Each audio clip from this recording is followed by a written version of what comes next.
Tollywood hero Vishwaksen క్షమాపణలు చెప్పాల్సి వచ్చింది. ఒక హీరో ఒక రాజకీయ పార్టీ శ్రేణులకు ఎందుకు క్షమాపణ చెప్పాల్సి వస్తుంది? వైఎస్ఆర్సీపీ కార్యకర్తలు విశ్వక్సేన్ని టార్గెట్ చేయడం ఏంటి? ఒక సినిమా వేదిక మీద ఒక యాక్టర్ చేసినటువంటి కామెంట్స్కి ఆ సినిమా మొత్తం బలి కావాల్సిందేనా? బాయ్కాట్ లైలా అంటూ చేసినటువంటి సోషల్ మీడియా క్యాంపెయిన్ ఎలాంటి ప్రకంపనలు పుట్టించింది? ఏంటి పరిస్థితి? అసలు సినిమా వేదికల మీద రాజకీయాల గురించి మాట్లాడాల్సినటువంటి అవసరం ఎందుకు వచ్చింది? రాజకీయాలు సినిమాలు మిళితమైపోతున్నటువంటి దశలో రాజకీయ కార్యకర్తలు ఇప్పుడు సినిమా వాళ్ళని టార్గెట్ చేసుకోవడం వరకు ఎందుకు మళ్ళుతుంది? చాలా ప్రశ్నలు. అన్నింటికీ సమాధానం ఒక్క రోజులోనో ఒక్క వ్యవహారంలోనో సాధ్యం కాదు. కానీ ఇది చాలా పెద్ద సమస్యగా పరిణమించబోతోంది, చాలా దూరంగా వెళ్ళబోతోంది. ఇప్పటికే రాజకీయ కారణాలతో సినిమాలను టార్గెట్ చేస్తున్నటువంటి వ్యవహారం బాలీవుడ్లో చాలా బీభత్సంగా సాగుతోంది. కొంతమంది హీరోలను కొందరు శక్తులు ప్రత్యేకంగా టార్గెట్ చేసి ఆ సినిమాల మీద నెగిటివిటీని ప్రచారం చేయడంలో చాలా ముందుంటున్నారు. ఆ తర్వాత కోలీవుడ్లో 2-3 పెద్ద హీరోల మధ్య పోరాటంలో ఒక హీరోకి వ్యతిరేకంగా ఇంకో హీరో ఫ్యాన్స్ చేస్తున్నటువంటి క్యాంపెయిన్స్ చాలా పెద్ద ప్రభావాన్ని చూపుతున్నాయి. ఇప్పుడు అది టాలీవుడ్ని తాకింది.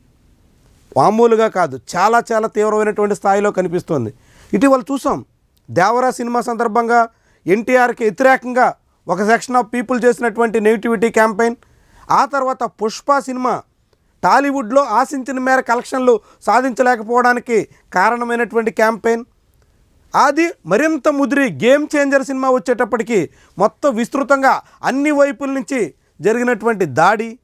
ఇవన్నీ ఇప్పుడు లైలా సినిమాలో విశ్వక్సేన్ అనేటువంటి ఒక చిన్న హీరోకి పెద్ద స్థాయిలో ప్రభావాన్ని చూపడానికి కారణమవుతున్నాయి. జూనియర్ ఎన్టీఆర్, అల్లు అర్జున్ అంటే పెద్ద హీరోలు కాబట్టి నెగిటివిటీ తీవ్ర స్థాయిలో కనిపించినప్పటికి కూడా ఒక ఏరియాలో నష్టం వచ్చినా ఇంకో ఏరియాలో వచ్చినటువంటి లాభాలతో కవర్ అయ్యారు, సినిమాలు గట్టెక్కించుకున్నారు. కానీ విశ్వక్సేన్ లాంటి హీరోలు ఆ స్థాయి కాదు. కాబట్టే ఇప్పుడు విలవిల్లాడిపోవాల్సి వచ్చింది, వేదికెక్కి స్వారీ చెప్పాల్సి వచ్చింది. ఈవెంట్లో జరిగింది, మా స్టేజ్ మీద జరిగింది, మా ఈవెంట్లో జరిగింది. ఆ వ్యక్తికి నాకు ఏ సంబంధం లేదు. అతను నటించాడు సినిమాలో, కానీ నా ఈవెంట్లో జరిగింది కదా, నేను సారీ చెప్తేనే మీరు కూల్ డౌన్ అవుతారు అనుకుంటే సారీ సార్, ఎక్స్ట్రీమ్లీ సారీ. నా సినిమాని చంపేయకండి అంతే. మీకు కాదు సార్, వాళ్ళకే చెప్తున్నా సార్, మీకు కాదు. అండ్ ఆ గొర్రెలు అట్లా లెక్క ఏం లేదు. ఎన్ని గొర్రెలు ఉన్నాయి అన్ని గొర్రెలే ఉంటాయి, దాంట్లో అట్లాంటి లెక్క ఏం లేదు. అది సార్. అండ్ మేము ఏ వ్యక్తితో మేము మాట్లాడి దీన్ని ఇంకా లాగదలుచుకోలేదు. ప్లీజ్ మా సినిమాని 2 రోజుల్లో జనాల్లోకి వెళ్తుంది. సపోర్ట్ లైలా అంతే. వైఎస్ఆర్సీపీ శ్రేణులు బాయ్కాట్ లైలా అంటూ చేస్తున్నటువంటి ఎక్స్ క్యాంపెయిన్కి క్షమాపణలు కోరుకోవలసి వచ్చింది. ఎవరో ఒక నటుడు ఆ సినిమా వేదిక మీద తమకు తెలియకుండా చేసినటువంటి కామెంట్స్కి తాము క్షమాపణలు చెప్తున్నాం అంటూ వేడుకోవలసి వచ్చింది. ఇది చాలా తీవ్రమైనటువంటి సమస్య. భవిష్యత్తులో కూడా ఇలాంటి వ్యవహారాలు టాలీవుడ్లో మరిన్ని రాబోతున్నాయి. ఎందుకంటే దానికి కారణం టాలీవుడ్లో ఉన్నటువంటి యాక్టర్లే కొందరు కావడం ముఖ్యమైనటువంటి వ్యవహారం. నిన్న జరిగినటువంటి లైలా వేదిక మీద పృథ్వీ చేసినటువంటి అతి ప్రచారం, అతను చేసినటువంటి ఓవర్ యాక్షన్ ఎక్కడికి దారి తీసిందో ఈరోజు ఆ సినిమా హీరో నిర్మాత అనుభవించాల్సి వచ్చింది. తప్పు పృథ్వీదైతే మొత్తం యూనిట్ అంతా దానికి ప్రతిఫలం చెల్లించాల్సినటువంటి పరిస్థితి వస్తుంది. అంతకుముందు గేమ్ చేంజర్ ఫంక్షన్లో కూడా ఇదే రీతిలో పృథ్వీ, పవన్ కళ్యాణ్ వీళ్ళంతా కూడా రాజకీయ ప్రసంగాలు చేసినటువంటి ఉదంతం మనం చూసాం. దానికి ముందు రిపబ్లిక్ వేడుకలో కూడా ఇలాంటి వ్యవహారాలే సాగాయి.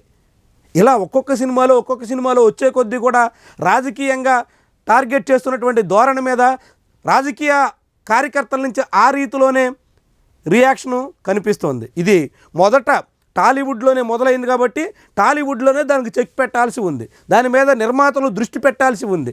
తమ సినిమా బజారు పాలు కాకుండా తమ పరువు తీసేటువంటి రీతిలో సోషల్ మీడియా నెగిటివిటీ రాకుండా ముందే తాము కంట్రోల్ చేసుకోవాల్సినటువంటి అవసరం ఉంది.